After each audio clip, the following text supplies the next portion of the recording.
Maranam Karunam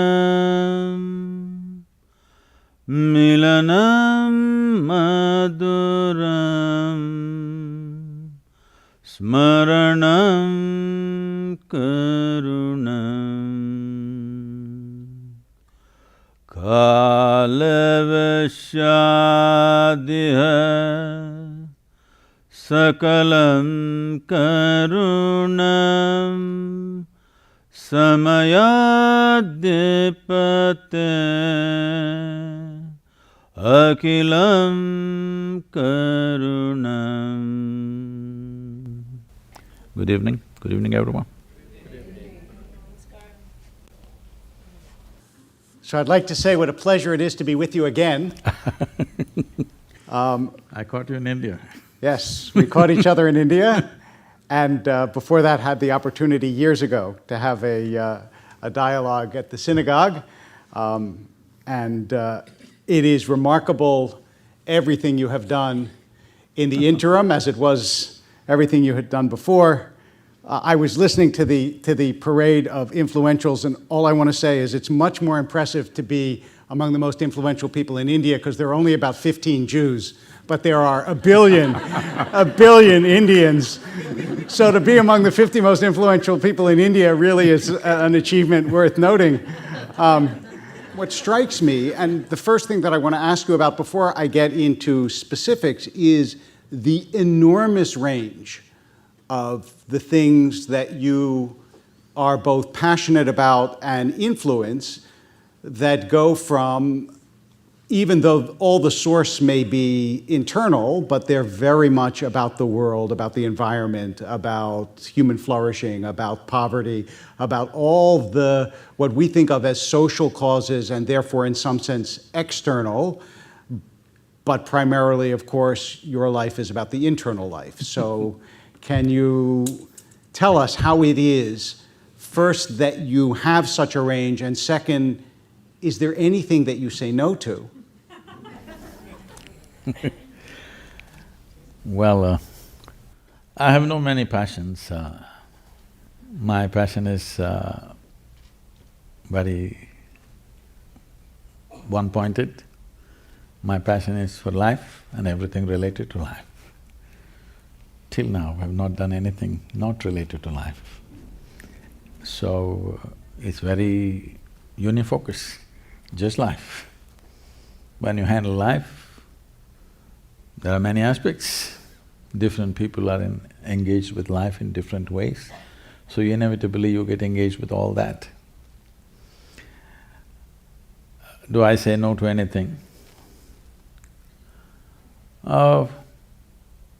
Time and resource makes me say no to many things. Unfortunately, I would not like to say no to anything, but time and resources make you say no to many things that you would like to do. What would you like to do? My thing is just this: we as a generation of people, in many ways or in every way, we are the most empowered generation ever. Well, just 100 years ago, with the same capabilities, like all the ladies are focusing their phones on me, if they had just this one thing 100 years ago, people would think you're superhuman, yes or no? Hello? If you had the same phone 100 years ago, you could claim that I'm a superhuman being, you could claim you're the messenger or himself, people would have believed. Because that is how empowered we are. So when there is such an empowerment, my intention is, this is our time on this planet. We must make this the best time ever, because we are empowered like no other generation before. Our survival is better organized than ever before. If we don't make this happen, I think it's a crime. Just to avoid the crime, doing whatever I can. We spoke about the fact earlier that same empowerment is not only an empowerment for good, that the same force of technology enables people to have a tremendous destructive force. And it is that sort of vector between the two that you spend your life trying to edge towards the empowerment for good. But I wonder if you think of technology when you imagine it and speak about it as more a force for good than evil, or a double-edged sword? It is definitely a double-edged sword. More than saying it's a double-edged sword, it depends on in whose hands it is. It's a tremendous empowerment. But depending on who is holding it right now, accordingly it'll have its consequences. So who should hold it is a question. I feel the most important thing to be done on the planet right now is to move people from compulsive behavior to a conscious behavior. If only they were conscious, well, a whole lot of these things will just vanish tomorrow morning. It's just that they're compulsive about everything. Their thoughts, their beliefs, their emotions, their ideologies are all compulsive.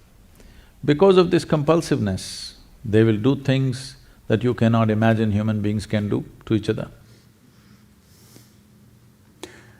So if I have the impulse to check my phone as you're saying that… You're supposed to switch it off. Yes, I'm the victim of compulsive behavior. Well, so I think that this is a wonderful place to actually start a spiritual dialogue, is the issue of compulsive behavior. Because there are compulsions that rule our everyday life in small ways. I know people that wash their hands hundreds of times a day, or check their phone. What's their profession? What's their profession? It is irrelevant what their profession is. Compulsions know of no external reasons, they just are. Or they check their phones all the time. And I wonder if you see that behavior as, in microcosm, the same kind of behavior that causes people in larger ways to do truly bad things in the world. Is compulsion a through line from small to bad? See, compulsiveness is a certain security. When human beings seek security, they will seek familiar terrain. Yes. When you seek familiar terrain, you want to go around on the same place, that's compulsiveness. The moment you seek security in your life, you will become compulsive. There's no other way. Most of the people I know are pretty insecure, though. Constant search of security. The people who are here are seeking you out, I think, in part because you are essentially different from that which they know. And so there is also this desire in people to find the new and the different and the thing which makes them a little bit off balance so that they can grow. No? Yes, see, within a human being, there are two fundamental forces of nature working. One dimension of nature is instinct of self-preservation, which will always seek security. You want to build walls of security around yourself. The walls that you build for self-preservation, before you know what's happening to you, they become the walls of self-imprisonment. So, in search of security, people try to create certainty. Certainty is only possible in death. Life is never certain. The moment they seek certainty, without knowing why, their face becomes grave. That's a good word, you know. It's a pose for the grave. Yes. So a whole lot of people, if you just go out on the streets, well, most of the people are well-to-do. Even those who are homeless are reasonably well-nourished compared to the rest of the world. Pretty well-nourished, I would say. So people are driving their dream cars with a grave face, like it's the end of the world. When you look at them, you think maybe tomorrow is damnation day or something, because their face speaks like world is going to end. That's the kind of expression they have on their face. Why this is happening is, these two dimensions are not against each other. That is, there is one dimension which is seeking self-preservation. There's another dimension within you which has a longing to expand. It doesn't matter who you are, what you are, you want to be something more and something more.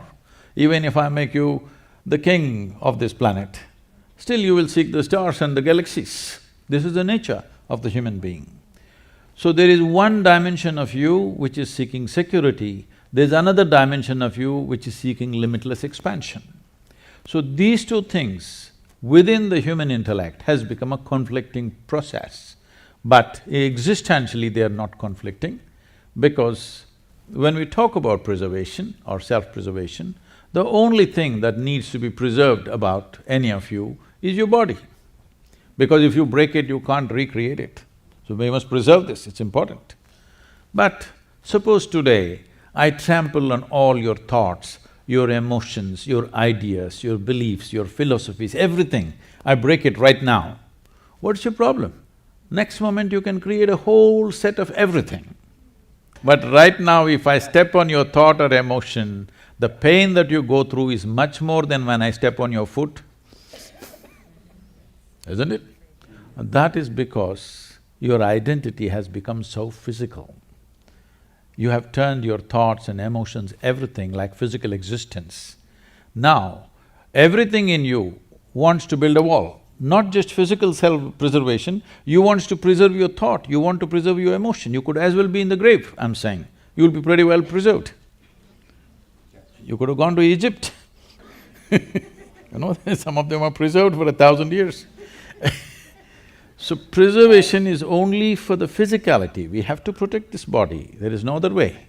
But why should your thought, emotion, ideologies, beliefs need to be protected? Every day if they're trampled down, tomorrow you can come with a fresh set of everything, isn't it so? But no, we have made such investments. But one of the ways, and this goes back to the beginning of what you were saying about the grave, one of the ways that you play with such ideas is through laughter. That I think a grave guru would be a contradiction in terms. In fact, the Irish poet Yeats said the worst thing about some men is when they're not drunk, they're sober.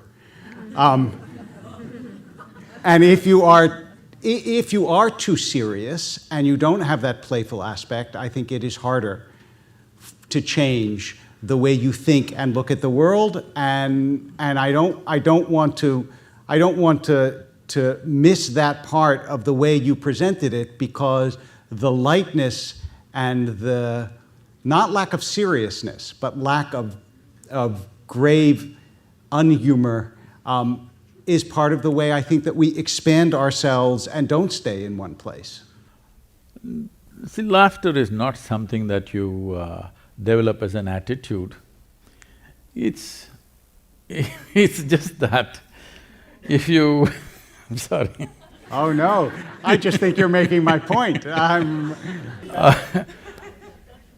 It is just that if you look at life without any prejudice, you can't help laughing at it.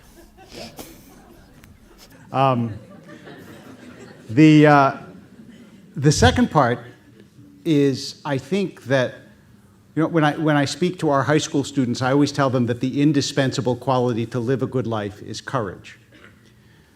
Because what you're describing actually takes a lot of courage. It's not easy to be able to change your ideas. It's not easy to be able to change the pattern of your life, and you have to have a certain amount of courage to allow someone to trample on your ideas, because fear is a very powerful motivator in that drive to self-preservation. See, we have given lots of significance to various psychological modes and moods that our intelligence takes. We can call it fear, we can call it courage, we can call it love, we can call it hate, but it is just different shades that your mind takes at different times. All this is only because it is in constant compulsive reaction to something around you. In reaction, if somebody is nice to you, you fall in love with them. If somebody is nasty to you, you hate them. Like this, in reaction, so many things are happening. This is a psychological and social phenomena. This is not an existential reality. Love is not an existential No, reality. it is what's happening within you, it's your emotion. What is it? Give me an existential reality that doesn't happen within you. Well, life is. You're alive right now, this is existential. Well, it's pretty in you, though, the Huh? life, right?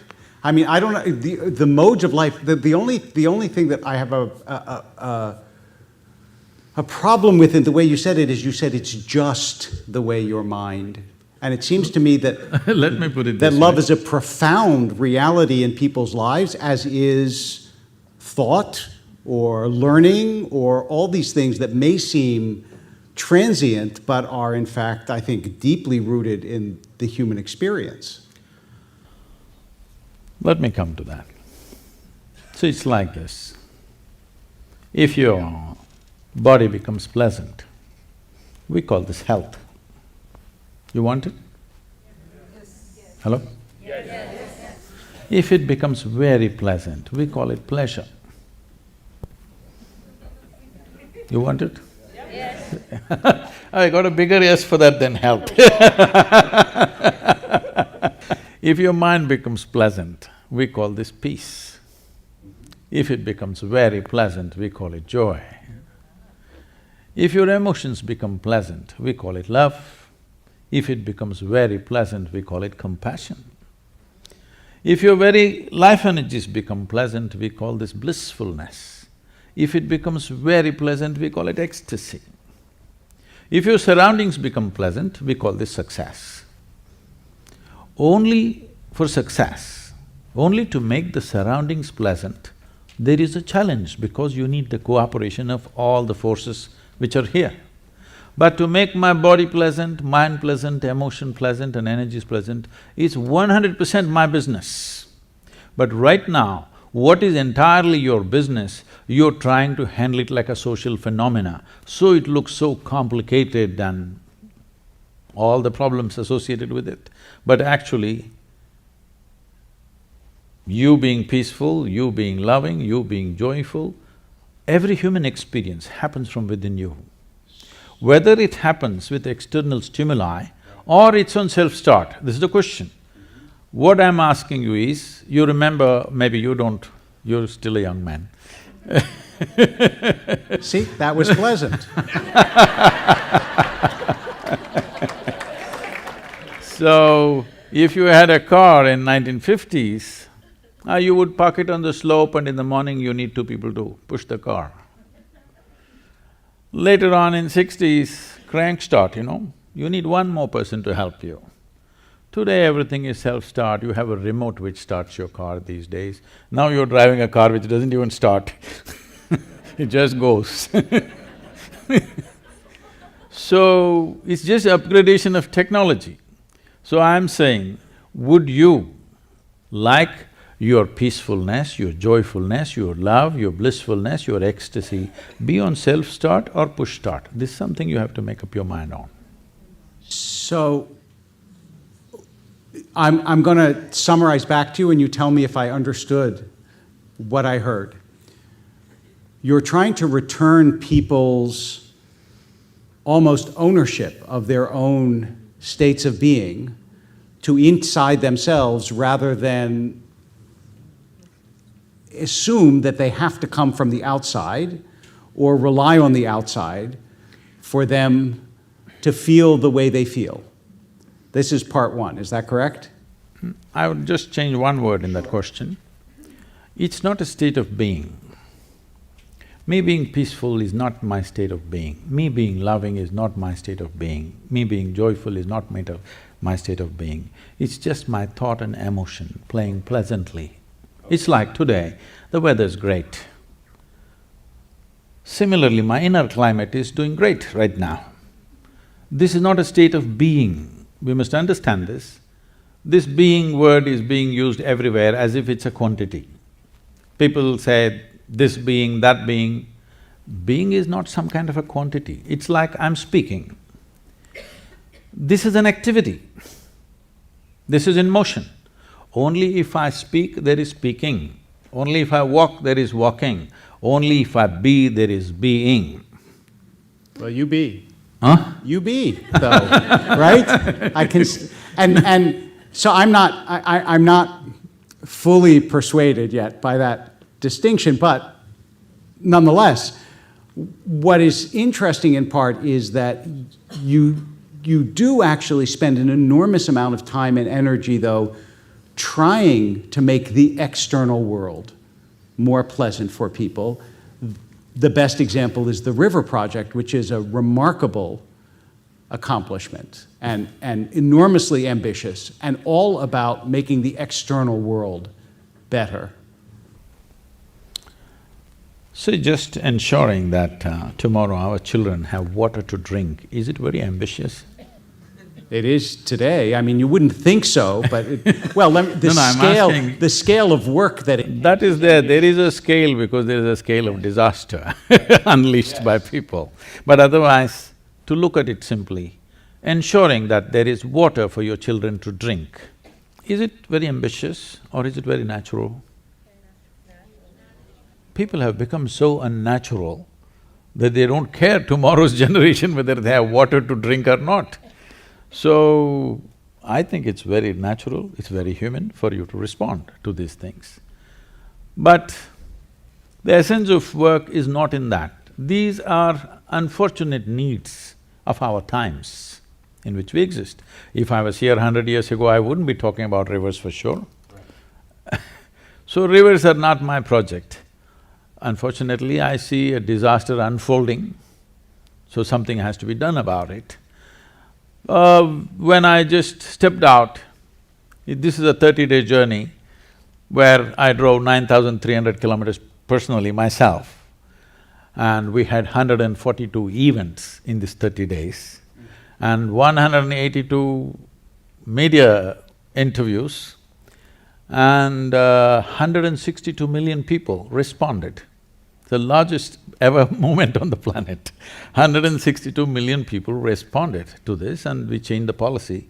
The government policy towards rivers has been changed in India because of this Rally for Rivers. Yeah, I think that deserves… yes. No, it's okay.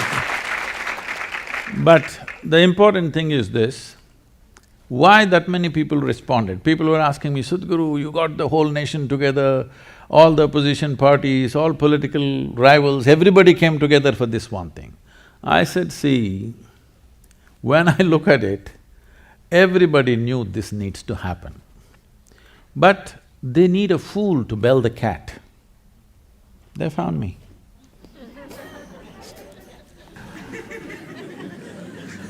How is your message, your essential message about life and how to change your life and how to improve your life different in different places? Do you go to Beverly Hills and see a different need than you see in a tribal village in India? No, not at all. They would like to think they're different, but they're not. They just complicate simple things. If I go to a tribal village, directly those ladies will just come and tell me what's their problem. If I come to Beverly Hills, they go round and round and round, take 3 days to tell me what's the problem.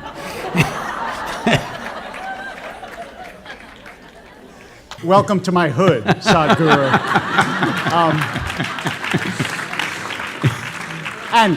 And how do you… because I think that this is actually something that all of us do struggle with, this compulsiveness, this inability to let go of things that we know on some level we should be able to let go of. How do you advise us or help us to let go of those things that we know are almost haunting us sometimes? So let us understand the fundamentals of compulsiveness, where it comes from. See, everything that's physical in this universe, from a single atom to the cosmic nature of things, everything that's physical is naturally in cyclical motion. In atom, things going around. In the cosmos, it's going around, solar system is going around. Our own bodies are cycles. We are born out of the cycles of our mother's bodies.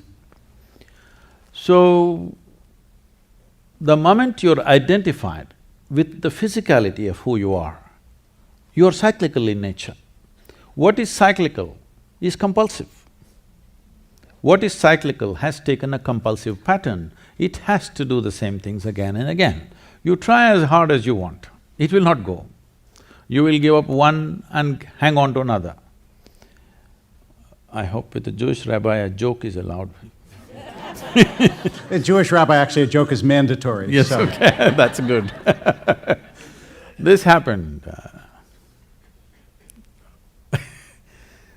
It once happened that Shankaran Pillai was working in an office and his office colleague asked for a lift, a woman, a young woman. So he took her in the car and he was driving and suddenly he became like an octopus, that his limbs were all over her. So she pushed him away and said, "You fool, I thought you were a decent fellow. What are you trying to do?" He said, "I'm sorry, I gave up smoking."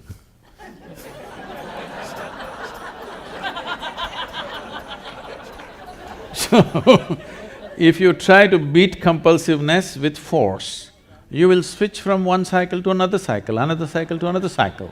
Keeps happening. Fundamental thing is this, you are so strongly identified with your own physical nature, inevitably you will be cyclical, do whatever you want. So this is why what spiritual means is that your experience of life becomes… something within you becomes larger than your physicality. Physicality includes your thought and emotion. This is… Yes, no, I mean, what I was going to say, two things. First of all, I think when people talk about whether they're religious or not religious, I actually don't believe that's the distinction. The distinction between people are materialists and non-materialists. That is, those who believe that non-material things are real and spiritual realities are real. And the reason that I bring this up in part is because I know that one of the things we had talked about addressing is the question of mysticism.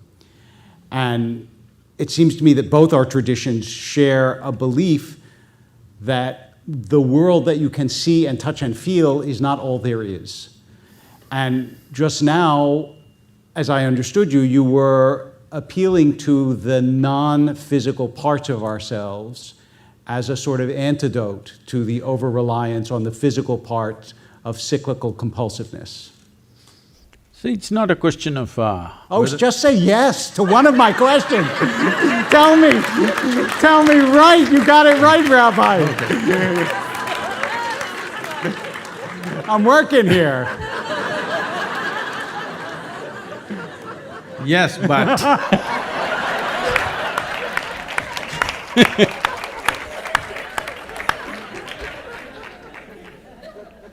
Yes, but the thing is, it's not something that we have to believe in. See, none of us were born like this as we are. We came like this, we became like this. This is just accumulation of the food that we've eaten, or it's just a piece of the planet. Most people don't get this point till you bury them. Even that in Los Angeles I feel is difficult because I heard they're being buried in a concrete vault. So even in burial, you will still not know that you're part of the earth. So this is something that you gathered. Anything that you gather, at the most you can claim is yours. You cannot claim it's me. I can say, this glass of water is my glass of water.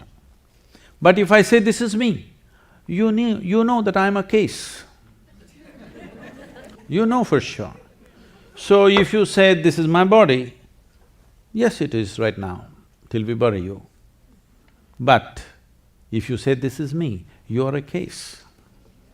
Your only comfort is everybody around you is a case.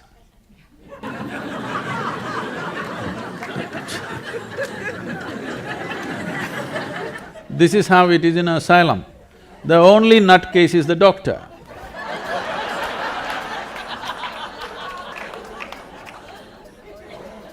How do you shift that perspective, though? How do you learn to see yourself as continuous with everyone and everything? So it's like this. I'm agreeing with that. We're good, we're good. See, this is my body, that's your body, distinctly separate, at least right now. Till both of us are buried, till then, this is my body, that's your body, very clear. This is my mind and that's your mind, very clear. But there is no such thing as my life and your life. There's no such thing. This is like, I'm sure at some stage in your life, when you were in school at least, you blew some soap bubbles, huh? So that's my bubble, this is your bubble. Poop, it goes. There is no such thing as this is my air and this is your air. This is a living cosmos. You captured some, I captured some. How significant a life you become. When I say significance, not how significant you are in the society or in the world. It's not about that. As a life you become significant because you have captured that much of life which overwhelms the puniness of your own mind and physical body. Within you, the life that you've captured is a larger dimension than the body that you have gathered and the information that you gathered in the form of your mind. When the life that you are is bigger than your mind and your body, no teaching is needed. You're simply conscious about that, that's all. It's not that you believe that, that's a living reality for you. So my whole work is to bring people to a dimension of experience where the life that they are is larger than the mind that they are. Life that they are is larger than the body that they are. So you don't have to give a teaching or a kind of a belief system. Naturally, what is most dominant becomes you, within you. And the way that you bring people to that dimension of being or dimension of existence is… See, as there is a science and technology for external well-being, there is a whole science and technology for inner well-being. The problem that happens in every tradition is, over a period of time, generation after generation, it gathers moss. So much frill it gathered, nobody knows where the skirt is. There was a French Catholic writer, Charles Piguet, who said everything begins in mysticism and ends in politics. And I think that in religious traditions, that's exactly… Yes. There's a great deal of truth to that. So how do you scrape the barnacles off the boat or the moss off the tradition and identify that kernel which can actually expand people's sense of what they are a part of, but what they are only a small part of? I think I came with a huge advantage that I'm completely uneducated, refuse to be educated. Why I'm saying this is, it is not easy to remain uneducated. Because from the moment you're born, the moment somebody sees a child, all the adults want to pounce upon the child, wanting to teach something that's not worked in their life. Parents, teachers, every kind of people.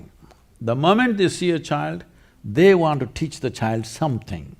It's very clear. When you look at the child, the exuberance and the joy that the child has and the adults are the way they are, obviously it's not worked for them, whatever they know. But they want to teach it to the child. So I refused this one influence on me. I just remained as I was, uninfluenced by parents, teachers, society, religion around me, politics around me. I kept myself away from that. If you keep yourself away from identifying yourself with just about anything around you, anything, including your genetics, your society, religion, politics, economics, whatever is happening around you, if you're not identified with anything, it is natural for human intelligence to find its way. Nobody has to teach anybody anything. If you just make sure children don't get identified with you, hello? That you don't want that, you want them identified with you. Because it's your legacy, it's not a new life, it's your legacy. You want to live after you're dead. You want them to be just like you in so many different ways. If you don't have this problem, if you leave them alone, just nurture them so that they're not influenced by anything, you will see the world will be full of mystics. I'm not persuaded. First of all, okay, there are three things that you said that I'm not completely persuaded of. One is that you never learned anything. When you say you're uneducated, you spoke a language, you knew your neighborhood that you lived in, you learned how to eat and what foods to make, you learned lots of things from the people around you. There's no way you could have survived had you not learned. That's one. Wait, I'm not done. Number two, I want you to know that when I had a child, I didn't want to teach her the ways that I was that didn't work for me. I rather wanted to teach her the joy that I found in the world and the beauty. And I teach her poetry, and I teach her wonder, and I think a lot of what I teach her expands her. I'm sure I've taught her some things that she would say, gee, I wish you hadn't taught me that. But I really do believe that most parents want to teach their children not the things that didn't work for them, but rather the things that they found in the world that are extraordinary and wonderful. No, I did not mean didn't work in that sense. See, the only thing about the adults or the parents is, the only qualification you have is you landed here a few years earlier, yes. All right? Nothing else. Hello? Yes. Isn't that so? Yes. You just came here a little early. Yep. So what do you know? You know a few survival tricks that the child does not know. If you want to teach them business, you want to teach them how to survive in the world, fine, you know better than them, of course. But as life, the reason why everybody loves a child is because child is a better life than the adult, in every way. Just as life, maybe he doesn't have your intellect, maybe he's not accumulated the nonsense that you've accumulated, maybe he does not know how to survive in the world, but as a life, he is far more exuberant and alive than you are. That is why it doesn't matter whose child, when you see a child, you light up, because it's life. Even the grave-faced people get ignited. All right? You know? So, when I say teaching children something that did not work in their life, it is not that your survival tricks did not work, obviously they worked for you, that's what you want to teach, because you're concerned about the child's survival, all right? You're concerned, what will happen to him, this is the only thing. See, when people have children, they only have moments of joy, rest of the time it's only anxiety, what will happen, what will happen, what will happen. Yes, because it's all about survival. So if you even… I'm trying to look at this comprehensively, even if you just examine the prayers on the planet, this says everything about the adults. 95% of the prayers on the planet are just about, dear God, give me this, give me that, save me, protect me. Does it sound like survival or divine expansion? Maybe only 5% is there. 95% is only save me, protect me, give me this, give me that, isn't it? This is all survival process, outsourced.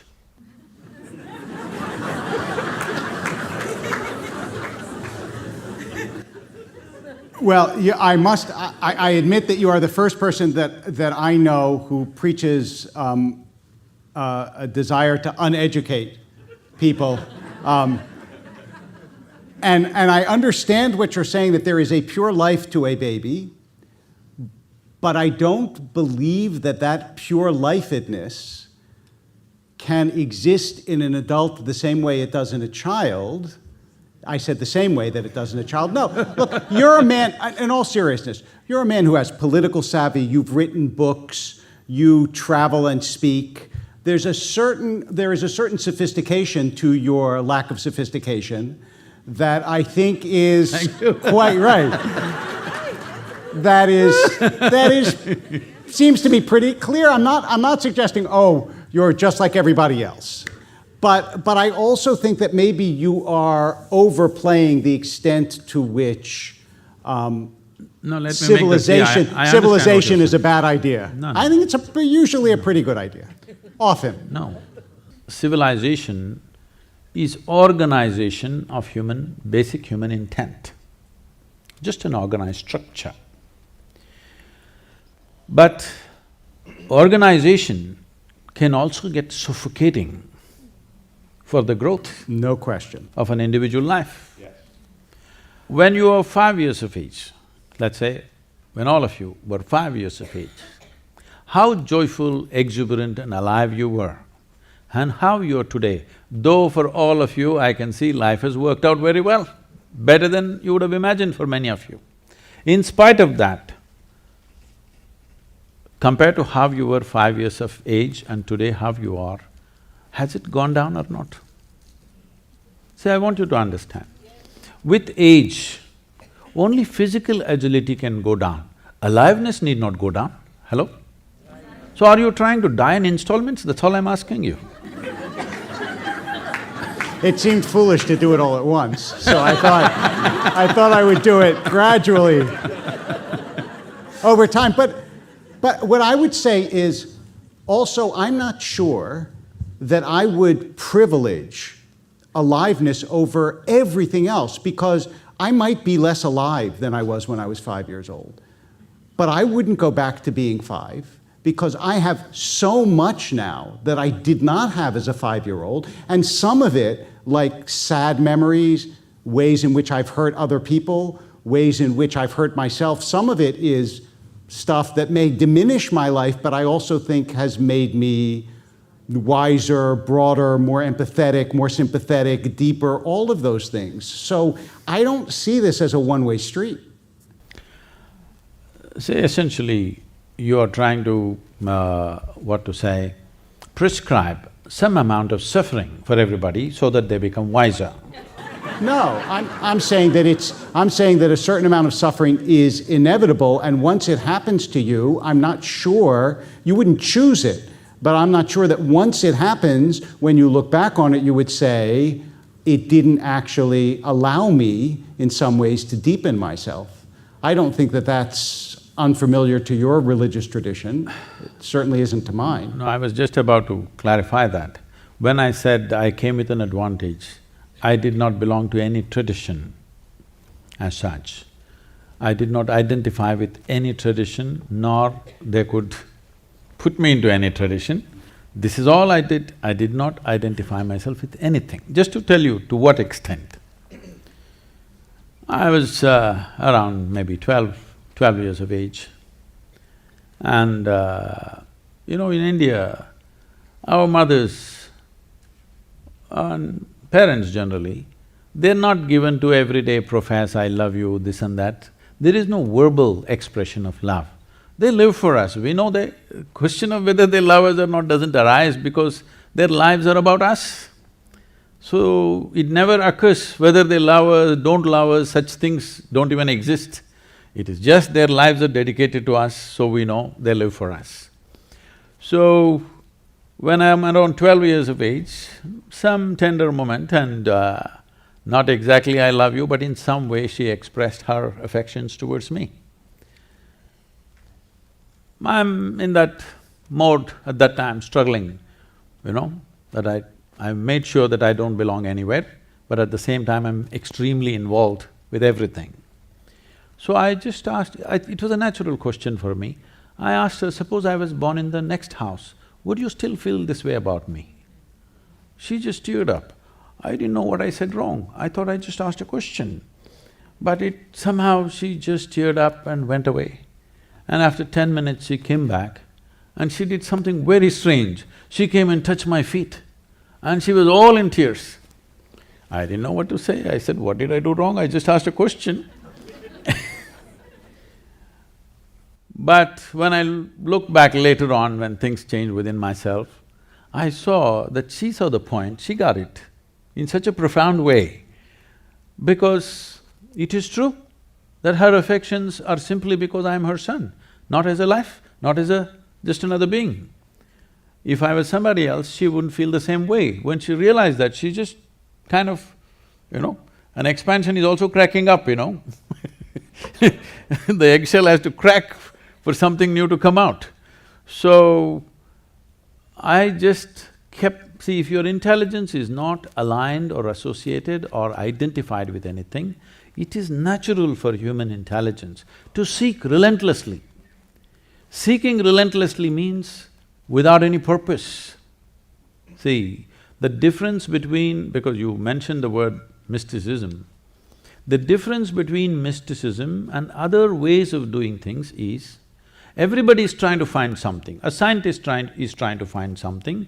Somebody who's walking the street right now is trying to find something of their own needs. Every human being, every animal is trying to find something, maybe food, maybe shelter, maybe whatever. So if you have a torchlight, if you have a… what do you call this? Flashlight. If you have a flashlight, you have focused light, you're trying to find something. You only see this person or this person or this person. What mysticism means is, you blew your flashlight, it became a flare. You saw everything the way it is. And after that, you are never the same again.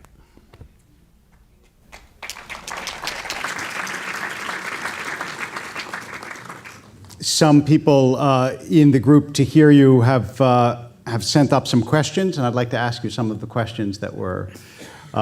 many of which touch on themes that we have talked about. We talked about death. Do you believe… I know you don't like the word… I do, I will die. That there is an afterlife? Oh, okay. I thought you were going to ask me whether I will die or not. I will. Not, God willing, for a long time.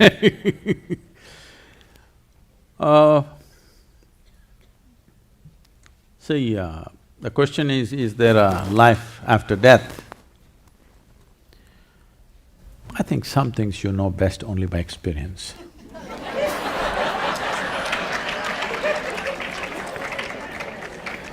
But we've already gone through this.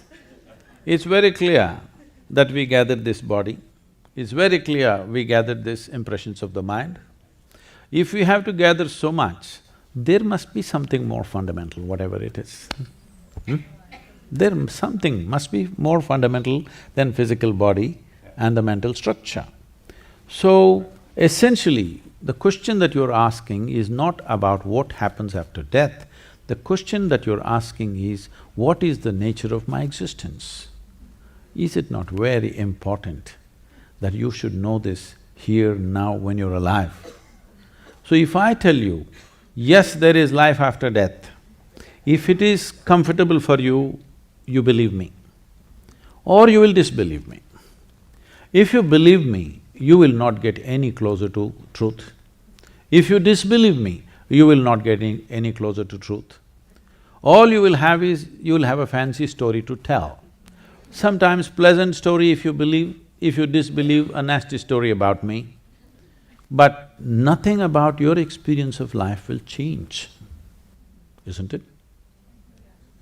You can believe what I say, you can disbelieve what I say. So I will never put anybody into that obscenity that they have to believe me or disbelieve me. All I'm doing is, where your experience is, stretching it to the next level of experience. Once you taste the next level, I am 100% guaranteed you will want to taste the next and the next and the next. I have no this thing about it. Today, millions of people are following without promise of something elsewhere, no promise of anything. All I'm saying is, see, generally you can gather people if you create an enemy. If I say all your troubles is because of these people, then I can gather all these people. But this entire thing is about, there is only one problem in your life, that's yourself. In spite of that, people have gathered. Hats off to the people, because that much sense has dawned on the planet. And if you had that child before you, and you could give them advice for life before they've been educated out of it, what would you tell them? I think the best thing is, I tell you how I raised my own girl. So, when she started traveling with me when she was 3.5 months old, me and her, just two of us driving a car and traveling across the country with a little baby bundled up and one hand on the thing, and my right leg is always heavy. In India, we have no speed limits, we are a free nation. So, this freedom is extended, people drive on both sides of the street and whichever way, they're testing my mystical powers. Some of them are busy testing their horoscopes. You know, somebody has told them you will live to be 80, the guy is testing it out today on the street, whether it works or not. All these things. So, I'm constantly in new homes and, with various families, wherever I go, I'm crisscrossing India at that time, driving an average of 125 to 150,000 kilometers per year. This is the time I'm building Isha Foundation across the country. So, this girl grew up like this, largely in the car, in many homes. So then I saw adults were so interested in teaching her something. If the child… they see the child, A, B, C, 1, 2, 3, Mary had a little lamb, they will start. I said, nobody will teach her anything. No ABC, no 1, 2, 3, no Mary had a little lamb. Then they said, this girl won't even know how many fingers she has. I said, I don't care whether she knows how many fingers she has or not, as long as she knows how to use them. She thinks this is 1,000,000, what's my problem? She knows how to use them.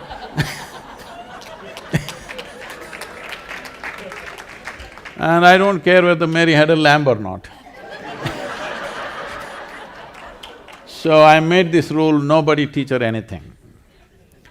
So, this girl, see, this is the beautiful thing about children, when you don't teach them anything, they're just wanting to drink life.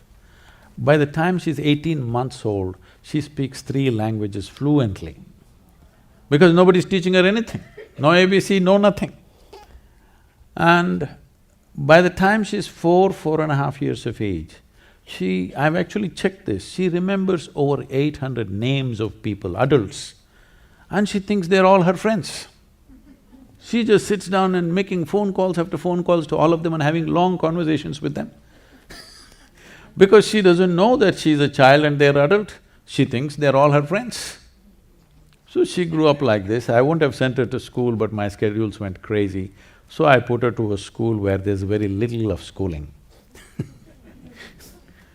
So, she's around 12, 13 years of age. Something happened in the school that was disturbing for her. She came home and she was a bit disturbed. She came up to me and said, you're teaching everybody so many things, you're not telling me anything.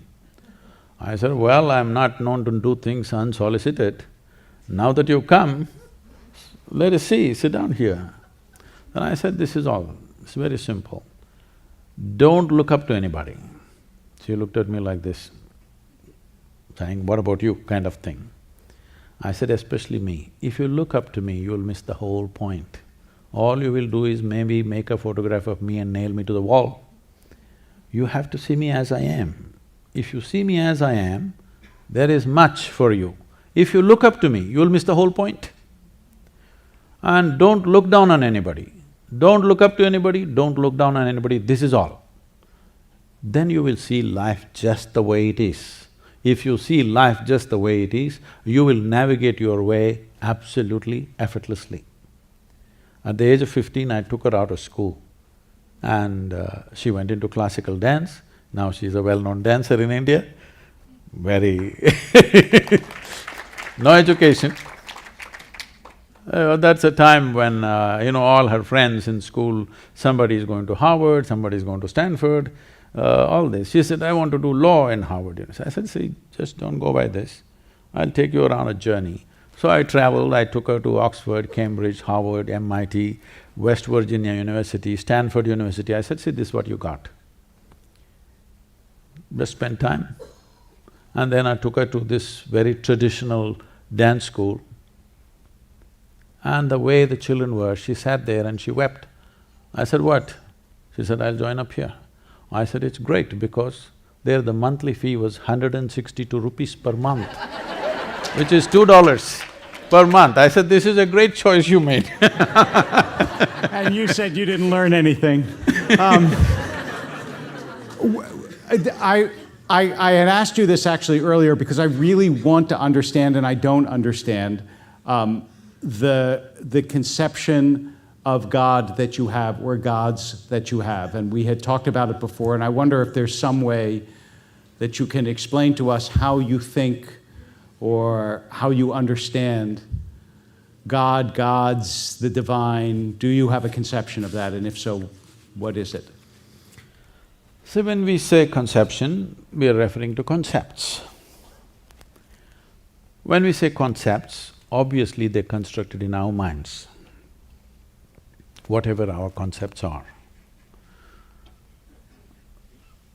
Probably you're referring to the 33 million gods and goddesses of India.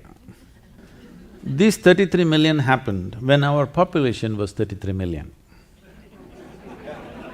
Since then, because of Western influence and Western education, we've become little shy of creating gods.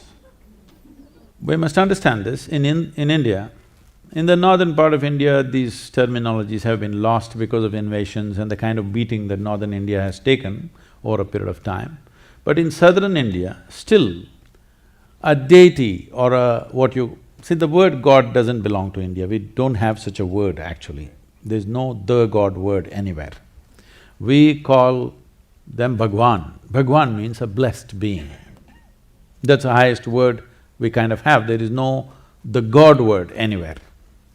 So, these deities are referred to as yantras. The word yantra literally translates into a machine or an instrument. So these are instruments to access different dimensions of life. See, we as human beings, we are who we are today in this world. One thing that's really worked for us is the tools that we created, isn't it? For example, maybe many of you've seen, I think there was an image of that in the video. There is Dhyana Linga, which is called a temple. It's called a yogic temple or a multi-religious temple. When I'm speaking, if I refer to the Dhyana Linga as a tool, some devotees get very hurt. Sadhguru, don't call it a tool, it's more than our life.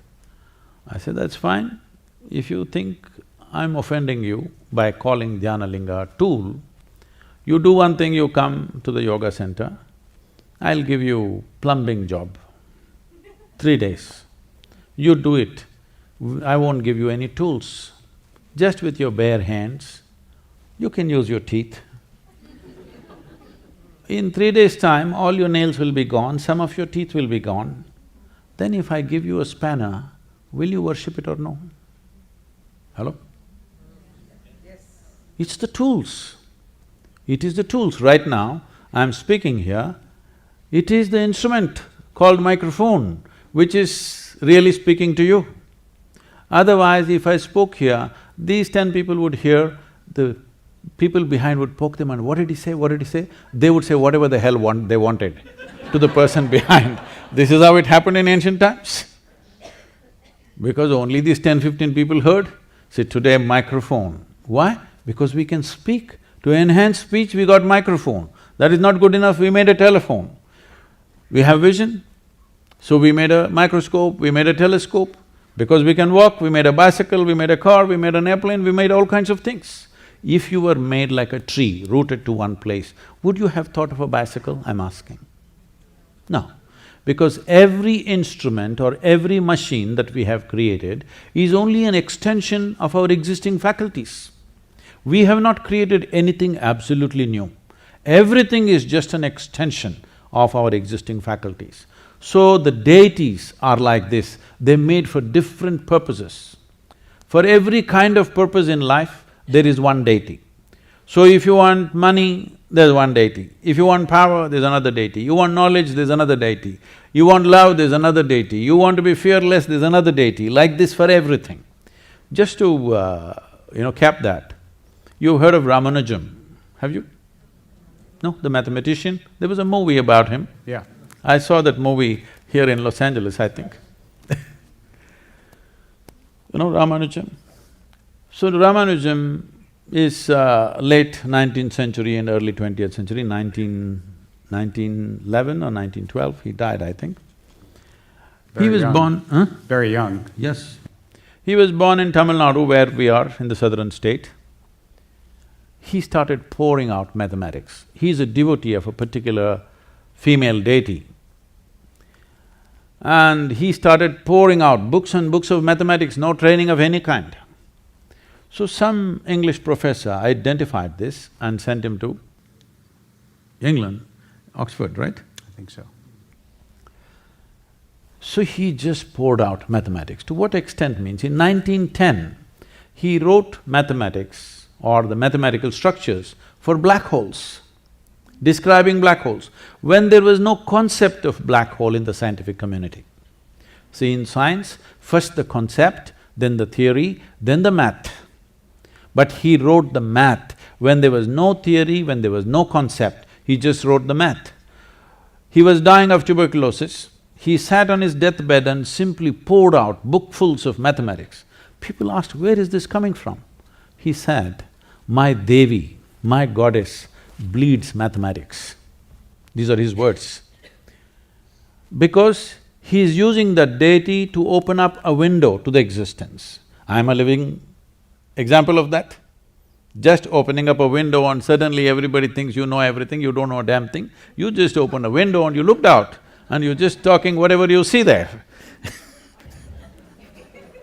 So these deities came up like this to serve different purposes of human life. Different energy forms were created. There is a whole science of consecration. It's a very powerful science. You must come and experience. There is one here at the Tennessee Center. If you come to India, it will just blast you in the face, you don't have to believe anything. It is not by belief. Just the very energy there is like that because these are consecrated spaces created for specific purposes. To teach yoga, we consecrate one way, to make other experiences happen. This dhyana linga means it's a meditative form. Without any instruction, people will become meditative. No instruction, no previous experience. They come and sit down thinking they will sit for 5 minutes, they will simply sit for an hour, 2 hours. Recently somebody came, just before I came here, in the month of March. One man came from Himalayas, he just sat down in the temple in the morning, when 6 o'clock when the temple opens, evening 8 o'clock, he was still sitting there. He just didn't move. So people got scared, he may leave his body, they came to me. Sadhguru, this man has not opened his eyes since morning, he just sat there over 12 hours, he's not moved an inch, he's simply sitting there. Then I knew who it is, I said, don't bother, just go and whisper to him, Sadhguru will see you tomorrow morning, he'll wake up. So because the energy itself is meditative, you don't have to know anything, it makes you like that. So this is a science that was explored profoundly and we created forms. You won't believe, there are tribes of thieves. You know, you heard of the Pindaris and others in India, who are bandit tribes. They have their own gods and goddesses. Before they go on their thievery, they have their gods who will assist them in that. They created that kind of energy for themselves. This is like creating any other instrument. You have a science and technology, you can make wonderful life-saving instruments out of it, or you can make a gun out of it, you can make anything out of it, you could have made anything out of it. So people made various deities for different purposes in their life. But this thing about this is the god never existed in the country or in that culture. This is why this is one culture which constantly taught people that your life is your karma. You heard of that word, that's become an English word now. Karma means your action. Physical action, mental action, emotional action and energy action. These 4 dimensions of activity you're constantly performing. Over 99% of it is unconscious. See, from the moment you got up today morning till this moment, these 4 dimensions of activity, your physical activity, your mental activity, your emotional and energy activity, how much percentage of it are you performing consciously? Believe me, it's way below 1%. When 99% is unconscious, life will be accidental. When life is accidental, anxiety is natural. When anxiety becomes your way of existence, now fear is the key, you'll just about believe anything. You're ready to believe anything. You're just trying to hold on to something that gives you some comfort, some solace, something to make you feel like you're standing safe. So, all these people are going to go home tonight. What is it that they most either should take away or can do differently even before they get to visit you in Tennessee, that you think is the indispensable piece of what you have to say to them, at least as a beginning lesson for those who aren't further along the path? There are two aspects to everything that I do. One is there is a spiritual dimension which can be transmitted in many different ways. There is a mystical dimension. Mysticism has no purpose. Mysticism is just pure exploration. It has no purpose. But this is the nature of human intelligence. Even if there's no purpose, this intelligence wants to know. This is the nature of human intelligence. If you release people from their daily concerns and fears, believe me, every human being will want to know everything in the universe. Right now, their day-to-day nonsense is keeping them busy. Their psychological and physiological drama is keeping them busy all the time. If they had no concerns, everybody would pay attention to everything and want to know everything. Mysticism has no utility. It is simply like pure science, you just want to know. Well, your life becomes profound, but it has no application as such. How can I go out on the street and use my mysticism? There is no such thing. Spiritual process has a certain use to your own emancipation, your own liberation, your own freedom that you achieve within yourself. In that sense, if you must take away because we are in America, you must take away something. When you die, what will you take away? I want to know. Hello? As you said, we'll find out when we get there, I don't know. So, if you must take away, tonight before you go to bed, spend at least 12–15 minutes reminding yourself, you're neither this body nor this mind. Just lie down and just remind yourself, this body is not really you. Do you know, if you live for about 60 years, on an average, most human beings are eating anywhere between 1100 to 1400 tons of food. So that means even what you think is my body is not this, it's changing every day. New input is happening and old things are going away. So 1400 tons, you don't carry that much of weight right now. So obviously, what you have as a body right now is just a transient amount of food and soil, isn't it? Hello? So what you think is mine also is not it is just all the time changing. So at least try this much. What is my body is not me. What I think is my mind is not me. It is mine right now for use, but it's not really me. Just, if you're not able to do it, just link it to your breath. Inhalation, I'm not the body. Exhalation, I'm not even the mind. Just lie down for 12 minutes and do it, till the last moment, till you fall asleep. This is something you must notice. Most human beings, when I say most, I'm very generous with the percentage, 99%. 99% of the human beings never notice that moment when they're slipping from wakefulness to sleep. They will simply go off like that. If they're alert, they cannot sleep. But there is a way to sleep in an alert manner. If you sleep like that, one thing that'll happen to you is, your sleep quota, if you're sleeping for 8 hours, it'll simply drop to 3 to 4 hours just straight away. In synagogue, I sometimes see people sleeping in an alert manner, actually. It's not… No, that's not uncommon. No. That comes with practice. No, that moment when you're passing from wakefulness to sleep, if you can still be conscious, that I am not the body and I am not the mind, believe me, something remarkable will happen. I wanna acknowledge that it is my impulse, and you said this is America, so we have to have a takeaway.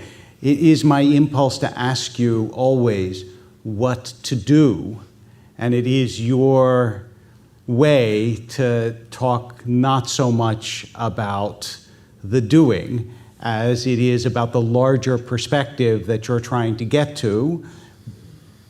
But it's hard sometimes for us to get there without something that we are comfortably concrete.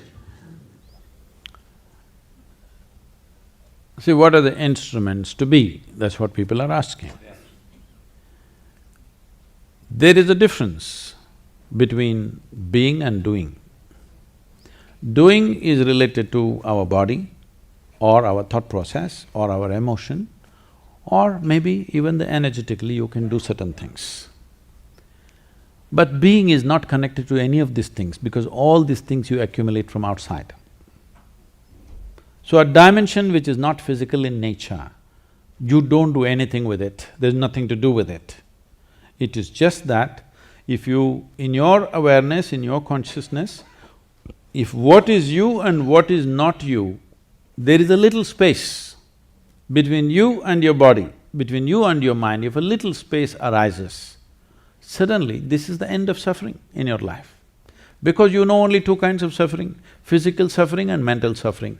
Do you know any other kind of suffering? Hello? Even if you're an expert in the field, still you don't know any other kind of suffering, isn't it? Physical and mental. Once there's a little space between you and the body and you and the mind, this is the end of suffering. Only when there is no fear of suffering will you naturally want to walk full stride, wanting to know every dimension of life. When there is fear of suffering, you walk half steps. You only want to do what is safe. And there is nothing safe in this world except dying. Life, anything can happen. And on that beautiful note, we want to thank our guest, Sadhguru.